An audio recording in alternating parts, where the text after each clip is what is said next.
নমস্কাৰ ফেচবুক লাইভলৈ মই আপোনালোকক আদৰণি জনাইছোঁ। আজি সমগ্ৰ অসমবাসীয়ে দেশৰ লগতে ফাকুৱা পালন কৰিছে, হোলী উৎসৱ পালন কৰিছে। মই সকলোকে ফাকুৱা আৰু হোলীৰ বহুত শুভকামনা যাচিছোঁ। আজি ৰাতিপুৱা মই বটদ্ৰৱালৈ গৈছিলোঁ। প্ৰতি বছৰে হোলীৰ সময়ত, ফাকুৱাৰ সময়ত বৰপেটা সত্ৰ আৰু বটদ্ৰৱাত যাবৰ বাবে মই চেষ্টা কৰোঁ। আজি মই বটদ্ৰৱাত গৈছিলোঁ আৰু বটদ্ৰৱালৈ যাওঁতে বহু লোকে মোক আপত্তি কৰিলে যে অসম চৰকাৰে অলপতে যি মহাপুৰুষ শ্ৰীমন্ত শংকৰদেৱ আৱিৰ্ভাৱ ক্ষেত্ৰ নিৰ্মাণ কৰিছে, সেই আৱিৰ্ভাৱ ক্ষেত্ৰখনৰ যিটো আধ্যাত্মিক ঐতিহ্য বা পৰম্পৰা, তাক বহু লোকে মানিব বিচৰা নাই। তাতে ভিতৰত গৈছে, বিভিন্ন ধৰণৰ ৰীল বনাইছে। ভাগৱতৰ যিটো আমি এটা স্বৰূপ বনাইছোঁ ভাগৱত আৱিৰ্ভাৱ ক্ষেত্ৰৰ ভিতৰত, তাতো যেনেকৈ তেনেকৈ উঠি গৈছে আৰু বহুত মানুহে ভাবে যে ই আমাৰ ধৰ্মীয় অনুভূতিক আঘাত দিছে। সেই আজি এটা মই বিশেষ কথা তাতে ঘোষণা কৰিলোঁ যে এতিয়াৰ পৰা শ্ৰীমন্ত শংকৰদেৱ, মহাপুৰুষ শ্ৰীমন্ত শংকৰদেৱ আৱিৰ্ভাৱ ক্ষেত্ৰ অকল জাতীয় সাজ পোছাক পিন্ধিহে মানুহ প্ৰৱেশ কৰিব। কাৰণ সেই স্থানৰ বা থানৰ আধ্যাত্মিকতাটো ৰক্ষা কৰাটো আমাৰ সকলোৰে দায়িত্ব। অৱশ্যে 12 বছৰৰ তলৰ ল'ৰা ছোৱালীৰ কাৰণে এই সিদ্ধান্ত প্ৰযোজ্য নহয়। যোনে যি ধৰণে সৰু ল'ৰা ছোৱালীৰ সাজ পোছাকত আমি কোনো বাধা দিব বিচৰা নাই। মই ভাবোঁ যে সকলোৱে এই সিদ্ধান্তক সন্মান জনাব। আজি আমাৰ বাবে আৰু এটা আনন্দৰ দিন। আমি কাজিৰঙাত এখন সুন্দৰ অৰ্কিড পাৰ্ক শুভ উদ্বোধন কৰিলোঁ। এই অৰ্কিড পাৰ্কখনত 1600টা প্ৰজাতিৰ অৰ্কিডৰ ফুল তাতে ফুলিব বা 1600টা অৰ্কিড প্ৰজাতি তাতে পোৱা যাব। অত্যন্ত মনোৰম উদ্যান হৈছে। মহাপুৰুষ শ্ৰীমন্ত শংকৰদেৱ আৱিৰ্ভাৱ ক্ষেত্ৰ, জাতীয় শ্বহীদ ক্ষেত্ৰ, স্মাৰক বা আমাৰ গুৱাহাটীৰ যি ধৰণে আমি ৰিভাৰ বেংকত আমি সুন্দৰ উদ্যান বনাইছোঁ, সেই একে ধৰণৰ সৌন্দৰ্যতা অপূৰ্ব এখন অৰ্কিড উদ্যান আপোনালোকে এতিয়াৰ পৰা কাজিৰঙাত দেখা পাব। কাজিৰঙা ভ্ৰমণ কৰিব গ'লে অৰ্কিড উদ্যানখনত যাবলৈ নাপাহৰিব। আজিৰ দিনটোত আমি গোলাঘাট জিলাৰ কমাৰগাঁৱত সতী সাধনী সমন্বয় ক্ষেত্ৰৰো আধাৰশিলা স্থাপন কৰিলোঁ। আপোনালোকে জানে আমাৰ অসমৰ এক আটাইতকৈ বুলি ক'লে ভুল কৰা নহ'ব প্ৰাচীনতম জনগোষ্ঠী চুতীয়াসকলৰ ৰাণী আছিলে সতী সাধনী। নিজৰ সন্মান, আত্মসন্মান ৰাখিবৰ বাবে সতী সাধনীয়ে আত্মত্যাগ কৰিছিল। আজি আমি কৃতজ্ঞ অসমবাসীয়ে সতী সাধনীৰ সমন্বয় ক্ষেত্ৰ নিৰ্মাণৰ কামো আৰম্ভ কৰিলোঁ। অহাকালি দুটা বিশেষকৈ গুৱাহাটীত ভাল কাম হ'ব, মই আপোনালোকক জনাব খুজিছোঁ। ভৰলুমুখৰ পৰা শান্তিপুৰলৈ যোৱা ফ্লাইঅভাৰখন, উৰণীয়া সেতুখন কালি আমি শুভ উদ্বোধন কৰিম। এই উৰণীয়া সেতুখন আমি গণপৰিষদ দলৰ এসময়ৰ নেতা আৰু অসমৰ ভাৰতবৰ্ষৰ ৰাজনীতিত অসমক অতি সুন্দৰভাৱে প্ৰতিনিধিত্ব কৰা দেশৰ প্ৰাক্তন আইন মন্ত্ৰী দীনেশ গোস্বামীৰ নামত আমি শ্ৰদ্ধাঞ্জলি হিচাপে নামাকৰণ কৰিছোঁ। দীনেশ গোস্বামী ডাঙৰীয়া সেইগৰাকী ব্যক্তি আছিল যিগৰাকী ব্যক্তিয়ে কেন্দ্ৰীয় সাহায্য অসমলৈকে 70% ৰাজ্য চৰকাৰ আৰু 30% কেন্দ্ৰীয় চৰকাৰৰ বিপৰীতে 90-10 কৰিছিল। অৰ্থাৎ 90% কেন্দ্ৰৰ সাহায্য আৰু 10% অসমৰ অংশীদাৰ। আজি সেই সিদ্ধান্তৰ কাৰণে এতিয়াও আমি ৱৰ্ল্ড বেংক আদিৰ পৰা যি ঋণ পাওঁ তাৰ 90% ভাৰত চৰকাৰে উভতাই দিয়ে, 10%হে আমাৰ ৰাজ্য চৰকাৰে উভতাই দিয়ে। মই দেখাৰ ভিতৰত সমসাময়িক ৰাজনীতিত দীনেশ গোস্বামী ডাঙৰীয়াৰ বৰঙণি আছিল অপৰিসীম। এই উৰণীয়া সেতুখন দীনেশ গোস্বামীৰ নামত অৰ্পণ কৰিবলৈ পাই আমি সঁচাকৈয়ে আনন্দিত হৈছোঁ।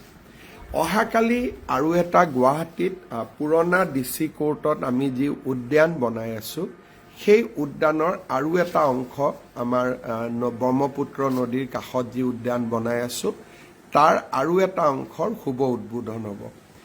এই যিখন উদ্যান, তাত আমি এটা ৰণস্মৃতি পিলাৰ বনাইছোঁ বা স্তম্ভ বনাইছোঁ, শৰাইঘাট ৰণস্মৃতি। এই শৰাইঘাট ৰণস্মৃতিত প্ৰথমবাৰৰ বাবে আমি সাঁচিপাতৰ পৰা নাম লৈছোঁ যে লাচিত বৰফুকনৰ লগত শৰাইঘাট যুদ্ধত কোনে কোনে যুঁজ দিছিলে। স্বৰ্গদেউ চক্ৰধৰ সিংহ, স্বৰ্গদেউ উদয়াদিত্য সিংহ, আতন বুঢ়াগোহাঁই, লাচিত বৰফুকন, এনেকে মিৰি সন্দিকৈ, যিমানে আচলতে লাচিত বৰফুকনৰ লগত শৰাইঘাটত যুঁজ দিছিল, সকলোৰে নাম আমি অংকিত কৰিছোঁ আৰু এই স্তম্ভটোৰ নাম দিছোঁ শৰাইঘাট ৰণস্মৃতি স্তম্ভ। স্বাভাৱিকভাৱে সাঁচিপাতত আমি বাঘ হাজৰিকাৰ নামটো বিচাৰি নাপালোঁ আৰু সেইবাবে তেখেতৰ নাম তাতে আমি লিপিবদ্ধ কৰা নাই। এতিয়া মই কেইটামান ভাল খবৰ আপোনালোকক দিব খুজিছোঁ। এইটো হ'ল ৰেলৰ ক্ষেত্ৰত। বহুদিনৰ পৰা মই যেতিয়াই অসমৰ চুকে কোণে যাওঁ, বিভিন্ন মানুহে, বিভিন্ন জনতাই মোক সাক্ষাৎ কৰি বিভিন্ন ৰেল বিভিন্ন ষ্টেচনত ৰখাব লাগে বুলি নিবেদন কৰিছিল। সকলো কথা কৰাটো সম্ভৱ নহয়, কিন্তু মই অত্যন্ত আনন্দিত যে প্ৰায় 52টা ষ্টপেজ ৰেল ৰখাৰ আমি ব্যৱস্থা কৰিব পাৰিছিলোঁ।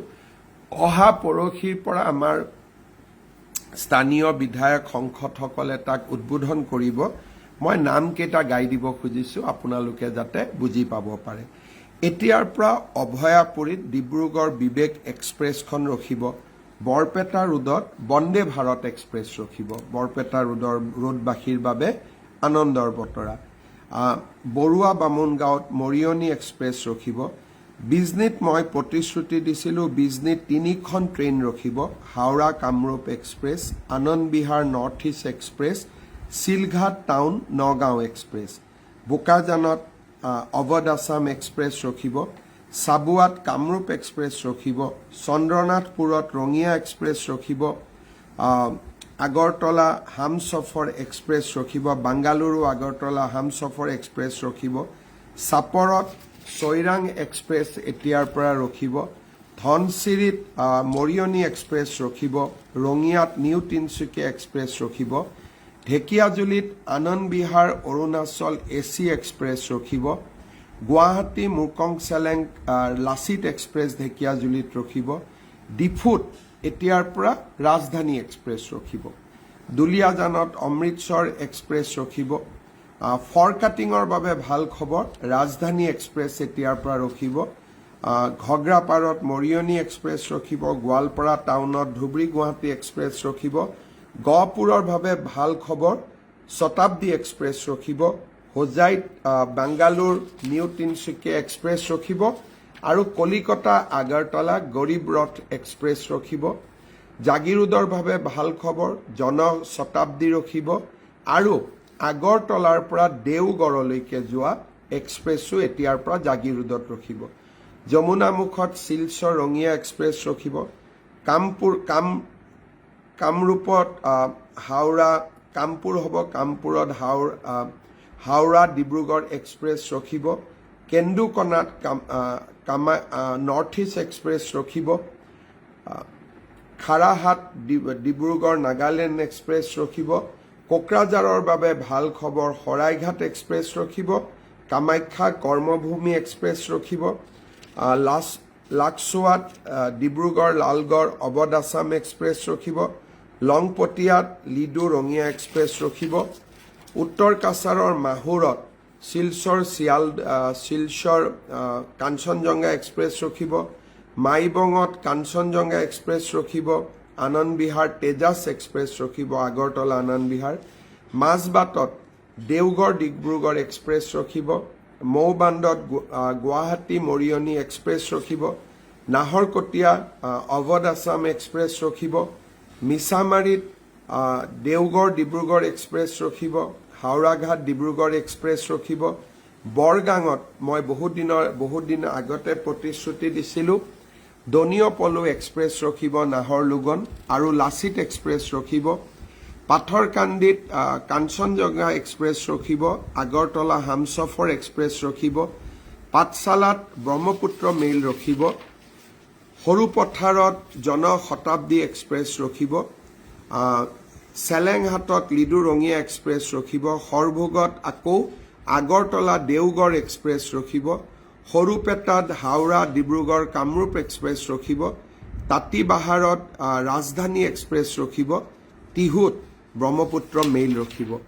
এই কামখিনি বহুদিনৰ পৰা ৰাইজে মোক দাবী কৰি আছিলে, অনুৰোধ কৰি আছিলে। আমি ৰেলকেইখন এতিয়া এইসমূহ ষ্টেচনত ৰখাব বিচাৰিছোঁ। আপোনালোকৰ যদি আৰু কিবা ষ্টেচন সম্পৰ্কত পৰামৰ্শ আছে আমি বিবেচনা কৰিব পাৰিম, আপোনালোকে আমাক জনাব। একেদিনাই নহ'ব, কিন্তু মই চেষ্টা কৰি থাকিম। এতিয়া কেইটামান আৰু মই কথা আপোনালোকক ক'ব খুজিছোঁ। আপোনালোকে জানে যে যোৱা 3 দিন ধৰি মই আশীৰ্বাদ যাত্ৰাত অংশগ্ৰহণ কৰিছোঁ আৰু আশীৰ্বাদ যাত্ৰাত ৰাইজৰ অভূতপূৰ্ব মৰম, ইমান মৰম মই যাক মানে কথাৰে মই বৰ্ণনা কৰিব নোৱাৰোঁ। মই যদি কওঁ যে এনেকুৱা ধৰণে মানুহ আহিছে, কোনোবাই ভাবিব বেছিকৈ কৈছে, আৰু যদি মই বৰ্ণনাও কৰোঁ মই দেখাতকৈ বহুত কম বৰ্ণনা কৰিব পাৰিম। অগণন মানুহ, আবাল বৃদ্ধ বনিতা, জ্যেষ্ঠ নাগৰিক, মহিলা, আই মাতৃ, যুৱক যুৱতী সকলোৱে ওলাই আহিছে আৰু এক প্ৰকাৰ ইতিমধ্যে নিশ্চিত কৰিছে যে এইবাৰ অসমত আকৌ এবাৰ মোদী চৰকাৰ। এইবাৰ দুই এটা কথা মই ক'ব খুজিছোঁ ৰাইজে, আইসকলৰ আৰু মাতৃসকলৰ, যুৱক যুৱতীসকলৰ ইমান মৰম, তাক মই সৰু এটা উদাহৰণেৰে আপোনালোকক দেখুৱাম। মই যেতিয়া গাড়ীৰ ওপৰত আছোঁ, আই মাতৃসকল বা যুৱক যুৱতীসকলক মই নমস্কাৰ কৰোঁ, প্ৰণাম কৰোঁ, কিন্তু তেওঁলোকৰ সকলোৰে আগ্ৰহ থাকে যে মোৰ এবাৰ হাতখনত লাৰিব লাগিব আৰু হাতখন দি মই তেওঁলোকক এটা হ'লেও হেণ্ডশ্বেক কৰিব লাগিব। হাতখন আগবঢ়াই দিওঁ আৰু সকলোৱে হাতখনত ধৰি মোক মৰম কৰিবৰ বাবে যত্ন কৰে। কিন্তু আমিও ক'ব গ'লে আমিও এজন মানুহে, আমিতো কৰোঁ কিবা এটা বেলেগ শক্তিলৈতো অহা নাই। মোক এনেকৈ মৰম কৰোঁতে আজি মই বোকাজানত, আজি মই কাজিৰঙাত সাংবাদিকসকলকো দেখুৱাইছিলোঁ, মোৰ গোটেই হাতখনতে একেবাৰে ইয়াতে এক প্ৰকাৰ ক'ব গ'লে কি বুলি ক'ম, ৰাইজৰ মৰম ইয়াতে সোমাই থাকিলে। এতিয়া এইখিনি মই সদায় চাওঁ, বিষ উঠে, কিন্তু লগত ভাবোঁ যে এয়া ৰাইজৰ মৰম আৰু আশীৰ্বাদ গোটেই হাতখনতে। এতিয়া মাজে মাজে মই ভাবোঁ যে টিটেনাছ এটা লগাম নেকি, তাৰপিছত ভাবোঁ যে নলগাওঁ, কাৰণ ৰাইজৰহে মৰম আৰু ৰাইজৰ মৰমতনো কি হ'ব পাৰে। কিন্তু জাষ্ট মই আশীৰ্বাদ যাত্ৰাৰ এটাই উদাহৰণ দিছোঁ। কিমান মানুহ ওলাইছে, কিমান মানুহ আহিছে মই তাক চোৱা নাই। ৰাইজৰ ইমানে মৰম যে আপোনালোকে মাত্ৰ মোৰ হাতখন দেখিলে আপোনালোকে প্ৰমাণ পাব। মই ভাবোঁ অসমত কোনো মুখ্যমন্ত্ৰীয়ে আগত ইমান অভূতপূৰ্ব মৰম পোৱা নাই। বহুতে কয় মানুহ কৃতজ্ঞ নহয়, কিন্তু আশীৰ্বাদ যাত্ৰাত মই দেখিছোঁ যে ভাল কাম কৰিলে সঁচাকৈয়ে মানুহ কৃতজ্ঞ হৈ থাকে। যুৱক যুৱতীসকলক লগ পাইছোঁ আৰু মোক নিজে কৈছে, মামা আমি আপোনাৰ নিযুক্তিৰ ফল। মই সপোনতো ভবা নাছিলোঁ যে মানুহে এনেকৈ কৃতজ্ঞতা জনায়। কোনোবাই কৈছে যে মামা মোৰ ঘৰত 3জনকৈ চাকৰি পালে, কোনোবাই কৈছে আমি আমি আমি আমি একেবাৰে আশা নকৰাকৈ আমি চাকৰি পালোঁ। কোনোবা মাকে আহি কৈছে যে মোৰ ল'ৰাজনে চাকৰি পালে, আৰু কোনোবাই আহি মোক কৈছে যে মোৰ দিব্যাংগ ল'ৰাটো আছিলে, সিও চাকৰি পালে। অভূতপূৰ্ব। সাধাৰণতে কিবা এটা কাম হৈ যোৱাৰ পিছত মানুহে ধাৰণা কৰে যে মানুহে কৃতজ্ঞতা নজনায়। কৃতজ্ঞতা বা মানুহে যে একনলেজ কৰে তাৰ প্ৰমাণ মই আশীৰ্বাদ যাত্ৰাত দেখিছোঁ। মৰিগাঁও জিলাত এগৰাকী মহিলাই মোক হাতখনত ধৰি টানি ক'লে যে এইখন দোকান মামা আপুনি দিয়া 10,000 টকা দি মই কৰিলোঁ। অভিভূত হ'লোঁ। কোনোবা ল'ৰাই দৌৰি আহি কৈছে যে মামা মই CM AAA পালোঁ, এতিয়া মই কামত খৰচ কৰিছোঁ, মই কাম আৰম্ভ কৰিছোঁ। ইমান মৰম। কোনোবা জ্যেষ্ঠজন আহিছে, গাড়ীখন হাত দি ৰখাইছে, মই ৰখিছোঁ, আৰু জ্যেষ্ঠজনে মোক আশীৰ্বাদ দি কৈছে যে ভাল কামবোৰ কৰি থাকা, আমি তোমাৰ লগত আছোঁ। অহংকাৰো হোৱা নাই, গৌৰৱো হোৱা নাই, কাৰণ অহংকাৰ আৰু গৌৰৱ কৰাৰ আমাৰ অধিকাৰ নাই। কিন্তু অসমবাসীৰ অভূতপূৰ্ব মৰম। মই 25টা বছৰ বিধানসভাত আছোঁ, ইমান মৰম মই কেতিয়াও দেখা নাই। মই প্ৰতিগৰাকী আশীৰ্বাদ যাত্ৰাত ভাগ লোৱা মোৰ প্ৰতিগৰাকী মা, আইতা, ককা, দেউতা, মা, মোৰ ভণ্টি, ভাইটি, বন্ধু, বান্ধৱী আৰু সৰু সৰু মোৰ ভাগিনবিলাকক মই বহুত বহুত প্ৰণাম, মৰম আৰু শুভকামনা জনাইছোঁ। এতিয়া 3টা কথা মই আশীৰ্বাদ যাত্ৰাত যি শুনিছোঁ তাৰ 3টা কথাৰ মই উত্তৰ দিব খোজোঁ। বহুত যুৱক যুৱতীয়ে কৈছে যে মামাক কামাণ্ডোৰ পোষ্ট বঢ়াই দিয়ক। মই তোমালোকৰ কথা শুনিছোঁ আৰু নিশ্চয় এই ক্ষেত্ৰত মই সিদ্ধান্ত ল'ম। কিছুমানে কৈছে মামা, বিশেষকৈ আমাৰ বহুত ছোৱালীয়ে কৈছে, আৰু এইটো স্বাভাৱিকভাৱে অসমীয়া ছোৱালী বহুত ওখ নহয়, মোক বহুত ছোৱালীয়ে কৈছে যে মামা অসম পুলিচৰ হাইটটো অলপ কমাই দিয়া। নিশ্চিতভাৱে মই এই কথাটো মই বিবেচনা কৰিম, পুলিচৰ লগত মই আলোচনা কৰিম। আকৌ কিছুমানে কৈছে মামা জীৱন প্ৰেৰণাৰ লিষ্টৰ পৰা আমি বাদ পৰিছোঁ। মই লিষ্টখন আকৌ এবাৰ পৰীক্ষা কৰিবৰ কাৰণে আমাৰ অফিচাৰসকলক ক'ম, যিসকলে বাদ পৰিছে চিন্তা কৰিব নালাগে, মই নিশ্চিতভাৱে সহায় কৰিম। আৰু এইবাৰ আশীৰ্বাদ যাত্ৰাত আৰু এটা কথা লক্ষ্য কৰিছোঁ, এতিয়া মানুহে নতুন কোনো দাবী কৰা নাই, মানুহে মাত্ৰ আশীৰ্বাদ দিছে। এটাই শব্দ কয়, আশীৰ্বাদ আছে।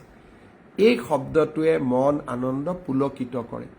মই নিজেও নাজানো, কোনোবাই মোক কৈছে, কাৰণ লাইভ টেলিকাষ্ট হৈ আছে, 3 দিন মই 14 ঘণ্টা সময় একেলগে গাড়ীখনত মাত্ৰ থিয় হৈ আছোঁ। এবাৰ বা দুবাৰ যিটো মানুহৰ প্ৰৱণতা, তাৰ কাৰণে এবাৰ বা দুবাৰ গাড়ীখন ৰখাই মই নিজৰ যিটো ব্যক্তিগত কাম কৰিব লাগে অলপ সময় ৰখি, সেইখিনি কৰাক বাদ দি মই 3 দিন 14 ঘণ্টা গাড়ীৰ ওপৰত থিয় দি আছোঁ। ভাগৰ লগা নাই। ক'ৰবাত যদি ভাগৰ লাগিব খোজে, মানুহে ভাগৰ লাগিব নিদিয়ে। অপূৰ্ব অভিজ্ঞতা।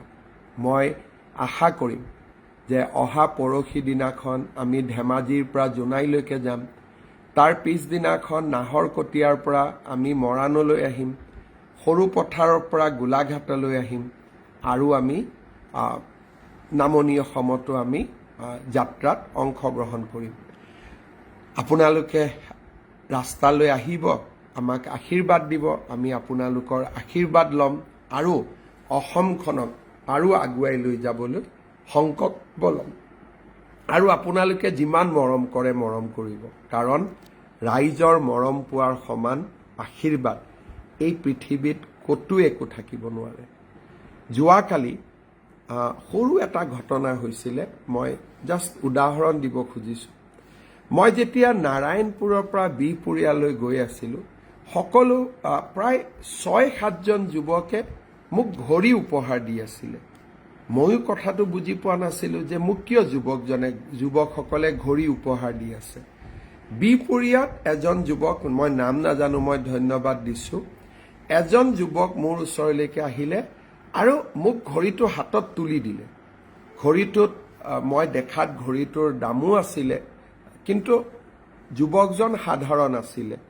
কিমান দাম মই চেক কৰা নাই, কিন্তু ঘড়ীটো মোক ইমান মৰমত দিলে যে মই ঘড়ীটো না ক'ব নোৱাৰিলোঁ। ঘড়ীটো মই পিন্ধিলোঁ। পিছত মই বুজি পোৱা নাই সকলোৱে কিয় ঘড়ী দি আছে। পিছত মই গম পালোঁ যে গহপুৰত মই এজন ভাগিনক মোৰ হাতৰ ঘড়ীটো খুলি দিয়াৰ কাৰণে সকলোৱে মোৰ হাতখন খালী দেখি নতুনকৈ ঘড়ী দি আছিলে। মই ধন্যবাদ দিছোঁ। কিন্তু এটা কথা কওঁ যে আমি কোনো কাম ভাবি চিন্তি নকৰোঁ।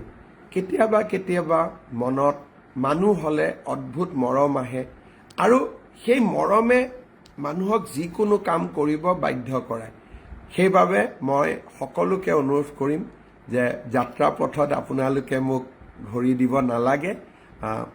ভগৱানৰ আশীৰ্বাদত নিশ্চিতভাৱে মই ঘড়ী এটা কিনি ল'ম। বিহপুৰীয়াৰ ভাগিনজনে ঘড়ীটো দিছেই, মই ঘড়ী পিন্ধি থাকিম। মাত্ৰ আপোনালোকৰ এই মৰমক মই আকৌ এবাৰ মূৰ দুৱাইছোঁ, মই আকৌ এবাৰ ধন্যবাদ দিছোঁ। আৰু যিকোনো কাম কেতিয়াবা মই ইনষ্টেণ্টলি কৰি পেলাওঁ, ভাল বেয়া নাজানো। আজিয়ে মই বটদ্ৰৱা থানত গৈছিলোঁ।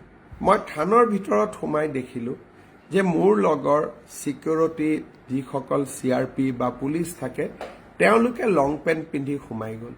থানত সেৱা কৰিব যোৱাৰ আগতে মোৰ ফটক কৰি মনত পৰিল যে বটদ্ৰৱাত অকল জাতীয় সাজ পোছাক পৰিধান কৰিহে যাব লাগে। মই আৰক্ষীকেইজনক ঠেলি দিলোঁ, কাৰণ 1 মিনিটৰ কাৰণেও বটদ্ৰৱা থানখনৰ যিটো নিয়ম বা তাৰ যিটো পবিত্ৰতা মোৰ কাৰণে যেন নষ্ট হৈ নাযায়। এইবোৰ কাম আমি ইনষ্টেণ্টলি কৰোঁ, ভাবি চিন্তি কৰাৰ কথাই নুঠে। কেতিয়াবা কেতিয়াবা এনেকুৱা কামবিলাক সংবাদ মাধ্যমত প্ৰকাশ হয়, কেতিয়াবা নহয়। কিন্তু মই ভাবোঁ যে মানুহ মাত্ৰই সকলো মানুহে ইনষ্টেণ্টলি কিছুমান কাম কৰে, ইনষ্টিংক্টত কিছুমান কাম কৰে, আৰু সেই কামবিলাক মানুহে ভাল বেয়া বিবেচনা কৰি নাথাকে। মই ভাবোঁ যাত্ৰা পথত এনেকুৱা বহুত নতুন নতুন ঘটনা, নতুন নতুন অভিজ্ঞতা আমাৰ হৈ থাকিব, আৰু মাজে মাজে সেই অভিজ্ঞতাবোৰ, ভাল লগা অভিজ্ঞতাবোৰ আপোনালোকক মই শ্বেয়াৰ কৰিম। এতিয়া মই কেইটামান আৰু কথালৈ আহোঁ। বহুতে মোক সুধি থাকে যে 4,500 শিক্ষকৰ নিযুক্তি কেতিয়া হ'ব। আমি আপ্ৰাণ চেষ্টা কৰিছোঁ যাতে 15 তাৰিখৰ আগতে আমি নিযুক্তিকেইটা দিব পাৰোঁ। কিন্তু সকলো কথা আমাৰ হাতত নাথাকে। কেতিয়াবা কেতিয়াবা অফিচৰ কাম কাজত সময় লয়, কিন্তু মই চেষ্টা কৰিম যে যাতে 15 তাৰিখৰ আগতে আমি নিযুক্তিকেইটা দিব পাৰোঁ। সৰ্বশিক্ষা অভিযানৰ পৰা ৰেগুলাৰ গভৰ্ণমেণ্টত আহিব খোজা শিক্ষকসকলৰ নিযুক্তিৰ প্ৰক্ৰিয়াটো আমি 15 তাৰিখৰ আগতে শেষ কৰিব খুজিছোঁ। আটাইতকৈ ভাল কথা, অসম লোকসেৱা আয়োগৰ পৰীক্ষাৰ ফলাফল কেইটামান দিন আগতে ঘোষণা কৰিছিল। অহাকালি হোলীৰ দিনটোতে এইবাৰৰ অসম লোকসেৱা আয়োগৰ উত্তীৰ্ণ পৰীক্ষাৰ সফলতাৰে উত্তীৰ্ণসকলক আমি নিযুক্তি পত্ৰ বিতৰণ কৰিম।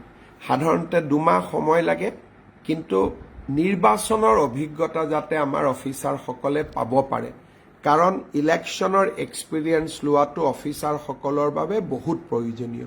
সেইকাৰণে মই নিৰ্বাচনৰ আগতেই তেওঁলোকক নিযুক্তি দিব খুজিছোঁ, যাতে তেওঁলোকে ইলেকশ্যন কণ্ডাক্ট কৰাৰ অভিজ্ঞতাটো ল'ব পাৰে।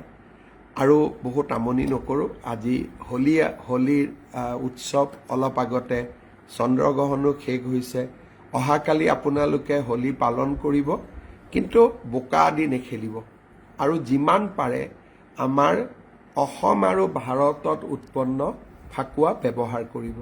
কাৰণ আত্মনিৰ্ভৰশীলতাই জাতিটোৰ মেৰুদণ্ড পোন কৰে, জাতিটোক মেৰুদণ্ডৰ ওপৰত থিয় হ'বলৈ সাহস দিয়ে। আপোনালোকক মই অনুৰোধ কৰিম যে অসমত নিৰ্মিত ফাকুৱা পালন কৰিব, আৰু বেমাৰত আক্ৰান্ত ৰোগীয়াজনক আপোনালোকে ফাকুৱা দিয়াৰ পৰা বিৰত থাকিব। আমাৰ বিশেষভাৱে সক্ষম ব্যক্তিসকলকো লগ পালে তেওঁলোকৰ অনুমতি লৈ কপালতে এটা ফুট আঁকি দিব। বহুত বেছিকৈ তেওঁলোককো আপোনালোকে অসুবিধা নকৰিব, কাৰণ আমি উৎসৱসমূহ নিজৰ কাৰণে পালন কৰোঁ, পবিত্ৰ হৈ পালন কৰোঁ, নিজৰ আনন্দৰ বাবে পালন কৰোঁ, বেলেগক মনোকষ্ট দিবলৈ আমি পালন নকৰোঁ। অহাকালি মই বৰপেটালৈ যাম আৰু হোলীৰ সময়ত সকলোকে লগ পাম। মই চাইছিলোঁ, লিখি লৈছিলোঁ যে কিবা কথা বাদ পৰি গৈছে নেকি, নাই, মোৰ মনত থকাত মই গোটেইখিনি কথা ক'লোঁ আপোনালোকক। আশীৰ্বাদ যাত্ৰাৰ সময়ত মোৰ ভাল লগা অভিজ্ঞতা থাকিলে আপোনালোকক আকৌ ফেচবুক লাইভলৈ মই মাতিম আৰু দুই এটা অভিজ্ঞতা আপোনালোকৰ লগত শ্বেয়াৰ কৰিম। আকৌ এবাৰ কৈছোঁ যে এই নিৰ্বাচন অসমৰ বাবে এটা খুব ক্ৰিটিকেল সময়ত অনুষ্ঠিত হ'ব। অসমখনক আমি পিছপৰা ৰাজ্যৰ পৰা এনেকুৱা এখন ৰাজ্যলৈ লৈ আহিলোঁ যে ইয়াৰ পৰা আমি জাপ মাৰিব পাৰোঁ। জাপ মাৰিবৰ কাৰণে এখন প্লেটফৰ্ম লাগে, সেই প্লেটফৰ্মটো আমি নিৰ্মাণ কৰিব পাৰিলোঁ। এতিয়া ইয়াৰ পৰা অসমে জাপ মাৰিব পাৰিব যদি অসমত আমি একেধৰণে নৰেন্দ্ৰ মোদী ডাঙৰীয়াৰ চৰকাৰ বনাব পাৰোঁ। মই ভাবোঁ অহা 5 বছৰ অসমৰ বাবে এক স্বৰ্ণীল ইতিহাস ৰচিব পৰা 5 বছৰ হ'ব। নিযুক্তি চলিব। মই দুই এখন মিটিঙত কৈছোঁ, অহাবাৰ মাত্ৰ 60,000 ল'ৰা ছোৱালীক আমি শিক্ষকৰে চাকৰি দিব পাৰিম। আত্মনিৰ্ভৰশীলতাৰ গতি বাঢ়িব, অসমত উদ্যোগ আহিব আৰু কুমাৰ ভাস্কৰ বৰ্মা সেতু, মাজুলী যোৰহাটৰ দৰে প্ৰচণ্ড নিৰ্মাণ, দলং, টানেল, এলিভেটেড কৰিডৰ অসমক এক নতুন সভ্যতা, এক নতুন যুগলৈ লৈ যাব। আমাৰ বাবে এয়া সিদ্ধান্ত লোৱাৰ সময়। আমাৰ বাবে অসমখনক আমি অনিৰুদ্ধ গতিৰে আগুৱাই লৈ যোৱাৰ সময়। আমি অটল হৈ থাকিম, অবিচল হৈ থাকিম আৰু অগ্ৰগামী, আগলৈ গৈ থাকিম। আৰু কেনেকৈ আগলৈ যাম? অনিৰুদ্ধ গতিৰে। সেইবাবে এইবাৰ আপোনালোকৰ ভোট বিজেপিৰ বাবে। প্ৰধানমন্ত্ৰী ডাঙৰীয়া অসমলৈ আহিব 13 আৰু 14 তাৰিখে। আপোনালোকে সহযোগিতা কৰিব। 15 তাৰিখে গুৱাহাটীত আমি এখন বিশাল যুৱ সমাৰোহ অনুষ্ঠিত কৰিম। গৃহমন্ত্ৰী অমিত শ্বাহ ডাঙৰীয়া আহিব। আশীৰ্বাদ যাত্ৰা চলি থাকিব। আপোনালোকৰ সহযোগিতা পাই থাকিম। বহুত বহুত ধন্যবাদ। হেপী হোলী, ফাকুৱাৰ শুভেচ্ছা আৰু আপোনালোক সকলোকে মোৰ প্ৰণাম, ধন্যবাদ, শুভৰাত্ৰি।